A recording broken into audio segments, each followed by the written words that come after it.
Hello my dear students, welcome back to Archana Academy. So students, in the previous video we discussed about consumers equilibrium in case of single commodity, okay? Today in this present video we are going to do consumers equilibrium in the case of two commodities. It means consumer is spending his whole income for buying two goods, ठीक है, दो goods का वो consumption कर रहा है. Fine. So let us start. Again, those who have not watched the previous one in which we discussed consumer equilibrium in case of single commodity, go through that video. The link of that I have given in the description box also. ठीक है. First go through that. Only then you will be able to understand this. So let us start. So consumers equilibrium हमें पता है. Consumer equilibrium थोड़ा सा हम recap कर लेते हैं कि it will be a point where consumer is getting the maximum satisfaction with his given income and the prices of the goods. Fine. So अब जो हम कर रहे हैं when the consumer is consuming two commodities, so in case of two commodities consumer will be in equilibrium at a point where marginal utility of money expenditure on both the goods are equal. If you could remember in the previous video in case of single commodity, हमने क्या पढ़ा था कि consumer equilibrium point में कब होगा, जो utility what he is expecting will be equal to utility in reality he is getting. Fine. So in the same way, in that case there was single commodity. Now consumer is having two commodities. So expenditure on first जो भी उसका होगा, ठीक है, that will be equal to on second commodity. और ये हमारा किसके इक्वल होगा? marginal utility in terms of money. Again इस कॉन्सेप्ट के बारे में हमने अपना प्रीवियस वीडियो में डिस्कस कर लिया है. इसका शॉर्ट में एक लाइन में हम अगर इसको डिस्क्राइब करें, when we compare utility in terms of money, because here consumer is spending money, so this will be known as MUM. ठीक है. सो ये हमारी कंडीशन है. If this condition is satisfied then the consumer will be at his equilibrium position. So again table is here. Fine. So again we have to assume कि हम ये मान के चलते हैं कंज्यूमर की जो इनकम जो है वो है ₹60. It means he is ready to spend ₹60 and because he is consuming two goods, दो कमोडिटीज वो परचेज कर रहा है. So price of good X, क्योंकि टू गुड्स हमारे गुड एक्स और गुड वाई है, price of good X is ₹10 and price of good Y is ₹5. ये हमने सब चीजें एज्यूम करके चली है. Now see, when he is consuming the goods first, second, third, fourth, fifth and sixth, he is getting some utility and because law of DMU is applicable here, ठीक है, DMU law जो है हमारा यहाँ पे applicable है. So in case of X commodity he is getting utility 100 because अब DMU है तो utility down होती जाएगी, 100, 90, 80 ऐसे जाएगा. Fine. Now in case of Y commodity he is getting utility and the utility again 35, 30, 25, 20 ये तक. Now because we have to find out these, so MUX जितनी utility हमें मिल रही है, if we divide this with the price, अगर हम इसको इसके price से अगर हम divide करेंगे we will get our answer. So if MUX is divided by PX, so we will get the answers 10, 9, 8, 7, 6, 5. I hope this is clear कि ये हमने कैसे find out किया है. Marginal utility in case of 1 unit it was 100. अब जब 100 को हम 10 से divide करेंगे, 100 divided by 10, so it will be 10. तो वही 10 मैंने यहाँ पे लिखा है. Fine. 90 divided by 10, 9, 8, 7, 6, 5. Fine. In case of Y, अगर हम Y commodity की बात कर रहे हैं, so MUY divided by PY, how we will find out? Again this divided by the price. So 35 divided by 5, 7, 30 divided by 5, 6. Similarly we will get the answer. Clear है यहाँ तक? हमने units दी हुई थी, ठीक है. MUX कितनी utility हमें मिल रही है after consuming X, y को कंज्यूम करने के बाद कितनी यूटिलिटी मिल रही है, MUX बाय PX हमने फाइंड आउट किया है, MUY बाय PY। अब हमारी इक्विलिब्रियम कंडीशन क्या थी कि ये दोनों चीजें जो है हमारी इक्वल होनी चाहिए। Now let's see, there are some points.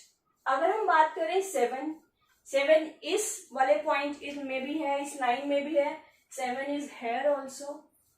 तो हम इसको एक बार मार्क कर लेते हैं।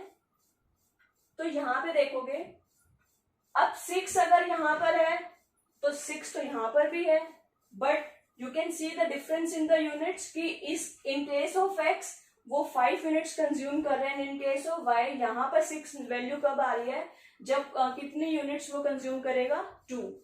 तो again this will be a condition of equilibrium.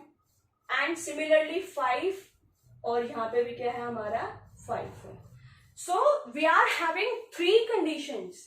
हमारे पास ये 3 कंडीशंस आ गई जब हमारी जो इक्विलिब्रियम कंडीशन जो थी वो फुलफिल हो रही है। 7 7 6 6 5 5। Now what do you think, क्या कंज्यूमर इन तीनों पॉइंट्स में ही इक्विलिब्रियम कंडीशन में होगा? No, we have to find out the exact point, क्योंकि कंज्यूमर जो है he will be in equilibrium position only and only at one point। ठीक है, एक ही पॉइंट पे हमारा इक्विलिब्रियम कंडीशन हो सकती है। इन दिस गिवन टेबल हमारे पास जो इक्विलिब्रियम पॉइंट जो है वो 3 है। Now we have to find out कि एग्जैक्टली जो इक्विलिब्रियम जो होगा कंज्यूमर को वो किस पॉइंट पे होगा। So let us see.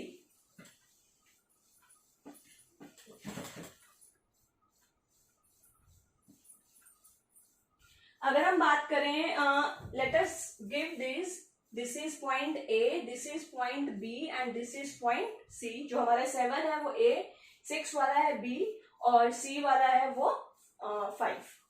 अगर हम बात कर रहे हैं हमारा पॉइंट A का, पॉइंट A की अगर हम बात कर रहे हैं, पॉइंट A में कंज्यूमर जो है X की कितनी कमोडिटीज को वो कंज्यूम कर रहे हैं, 3 units of X plus how many units of Y? 1 unit of Y। ठीक है, हमारी X की 1 यूनिट का प्राइस कितना था, 10। 3 यूनिट्स का प्राइस कितना हो जाएगा, 30 प्लस 1 यूनिट ऑफ Y की 1 यूनिट का प्राइस कितना है, 5, क्योंकि he is consuming 1 unit, so it will remain 5। So answer will be 35। ठीक है, अब हम चलते हैं हमारा next point, point B। Point B जब 6 है हमारा इक्विलिब्रियम पॉइंट, इक्विलिब्रियम नहीं कह सकते, जो हमारा इक्वल पॉइंट जो है वो 6 है। अब इस पॉइंट B पे कंज्यूमर X की कितनी कमोडिटीज कंज्यूम कर रहा है, सॉरी मैंने यहाँ पे ये 3 लिख दिया, यहाँ पे ये 4 यूनिट्स हैं, 4 यूनिट्स। ठीक है, बी पे अगर हम देखें 6, तो 5 units of X plus how many units of Y की ही इज गेटिंग 2 यूनिट्स। ठीक है, Y की वो 2 यूनिट्स ले रहा है, 2 यूनिट्स ऑफ Y। अब X का 1 गुड का प्राइस कितना है, 1 यूनिट का 10, तो 5 into 10 plus 2 units of Y, एक का हमारा 5 है तो इसको 2 से मल्टीप्लाई कर देंगे, 50 plus 5 to 10, so total he is spending ₹60। A case में, फर्स्ट केस में he is spending 45, second case में he is spending 60। Now we have C point also. अब हम बात करते हैं C पॉइंट की। At point C he is consuming 6 units of X, 6 units of X plus how many units of Y? 3 units of Y. 3 units of Y. So 6 units of X, 6 into 10 plus 3 into 5, तो 60 plus 15, so यहाँ पे क्या आ जाएगा 75।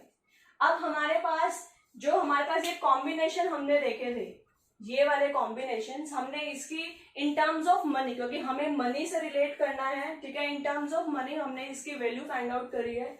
अगर consumer a combination purchase कर रहा है सो ही has to spend ₹45। तो यहाँ पे देखो उसने अपनी टोटल इनकम कितनी थी उसके हैंड में, ₹60। It means he is not spending his whole income, वो अपनी पूरी इनकम को स्पेंड नहीं कर रहा है।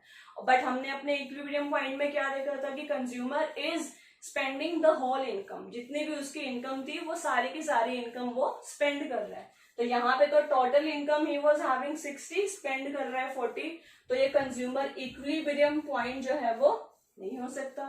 Fine, let's move to point B. यहाँ पे देखो total income he was having 60, spending 60, तो यस, ठीक है। Now in case of C, third में total he was having 60, but अगर वो ये कॉम्बिनेशन परचेज करता है he has to give 75। What do you think, total तो उसके पास है ही 60, 75 क्या वो स्पेंड कर सकता है? नो। तो ये वाला कॉम्बिनेशन तो हमारा वैसे ही क्या है, फिजिबल नहीं है, फिजिबल नहीं है, ठीक है। यहाँ पे कंज्यूमर अपनी सारी इनकम को स्पेंड नहीं कर रहा है, it will not be an equilibrium point. ये पॉइंट हमारा फिजिबल हो ही नहीं सकता, क्यों? क्योंकि expenditure is more than his income, तो वो भी पॉसिबल नहीं है। So what is the point left with us? This is the point B, where consumer is consuming how many units of X, 5 units of X and 2 units of Y. The total income this 60 will be equal to जो उसके पास total थी, ठीक है। So this point will be our equilibrium point. So this is the way you have to find out consumer's equilibrium in case of 2 commodities। Again जब, क्योंकि ये in case of single और in case of 2 commodities, these 2 topics are very important from your exam point of view also. इसमें से इधर आपका single commodity वाला आ सकता है और आपका 2 commodities वाला, दोनों में से कोई भी टॉपिक आपका एग्जाम में आ सकता है। So you have to prepare both the topics. Fine, now how you have to attempt this in your exam? First you have to write the definition, जैसे मैंने यहाँ पे लिखी हुई थी। Then you have to write one example condition, ठीक है, then one example table you have to make. Then you have to जो हमने in case of single commodity जो हमने जो ग्राफ ड्रॉ किया, you have to draw that graph, ठीक है। देन टेबल को आपने एनालाइज करना है, उसके जो भी रिजल्ट्स हैं वो सब आपने लिखने हैं। Then finally you will give your answer. तो अगर आप इन स्टेप्स को फॉलो करके अगर आप अपने एग्जाम में अपना आंसर्स लिख रहे हैं, so you will get the full marks. Fine, so try to write the things in a proper way to score well. So if you think my video is fruitful to you, like it, share it with your friends. Again, you can ask any doubt or any of your query in comment section. I will try to give the answers and subscribe my channel. Thank you so much.